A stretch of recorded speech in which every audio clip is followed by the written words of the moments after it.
If you're thinking of buying a natural fibre rug, watch this video.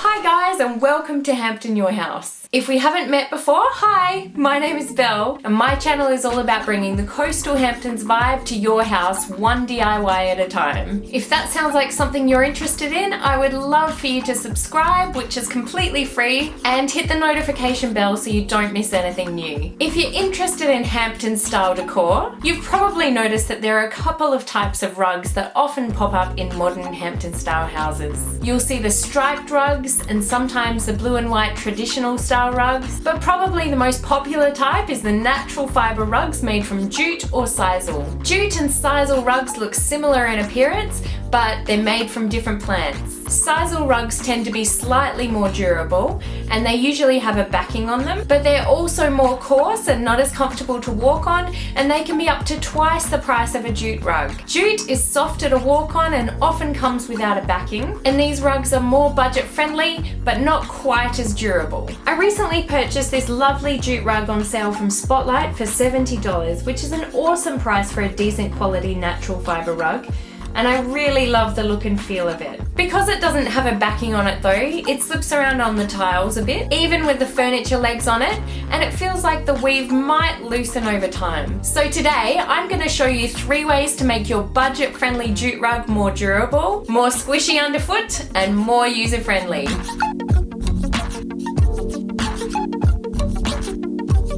The first way is with Scotchgard. Scotchgard is a fabric and upholstery protector spray designed to repel spills and stains. Test a small section on the back of the rug first, and then spray as per directions on the can.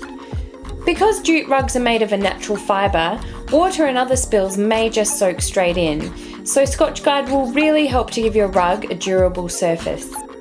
You can get Scotchgard from your local supermarket for around $11 or $12.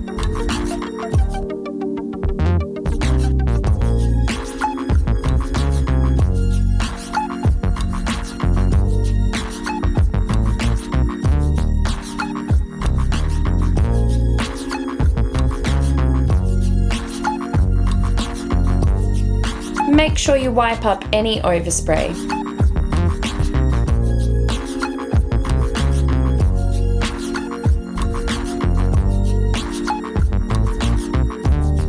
The second way we're going to upgrade this rug is with yoga mats from the Reject Shop, and I'll link everything below. We're going to use these to put a backing on the rug, which will help the fibres to stay in place and not be forced apart over time. And using yoga mats will add extra comfort underfoot, kind of like a carpet underlay. Flip the rug over and then line up your yoga mats on the back of the rug. This rug is 160 by 230 centimeters, so I need 4 yoga mats to cover the back of the rug. Put a plastic sheet underneath your rug just in case, and then apply your all-purpose glue as per the instructions on the bottle. I would also recommend getting some quick drying glue like super glue or hot glue gun to stick down the corners and at various points around the edges to help hold the mats down while the other glue is drying. You want to make sure you leave a few centimeters gap around all the edges so that the yoga mats won't be visible. And because jute rugs are natural and woven, they aren't perfectly square, so just line everything up as square as you can. Put some heavy books or something on top of your mats to add pressure while the glue dries. Once you've glued down one end, cut any excess mat off the other end and then glue that end down too.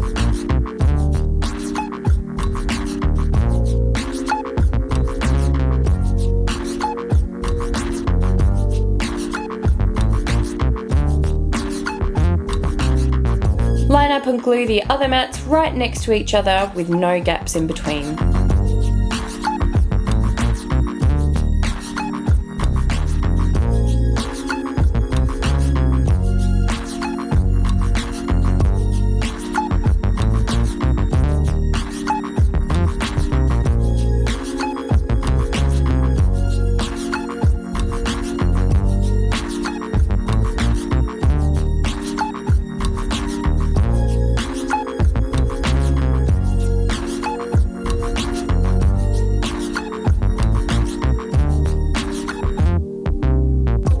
Finally, get a non-slip mat from the reject shop, cut it in half down the length, and we're going to glue half across the top and half across the bottom of the rug with a glue gun. This will help to make sure the yoga mats stay in place, as well as to make sure the rug won't slip on your tiles.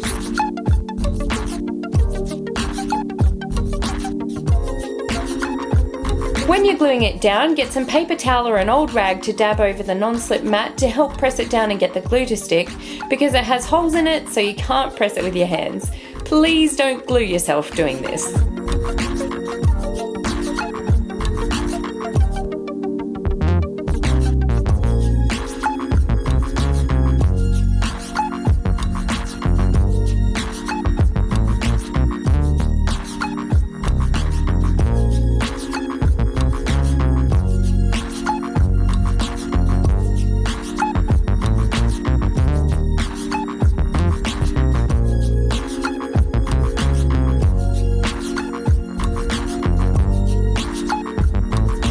Once it's all dry, flip the mat back over and tuck it back under the legs of your furniture, making sure that you tuck any irregular shaped rug edges under the furniture if possible, and you have a whole new rug.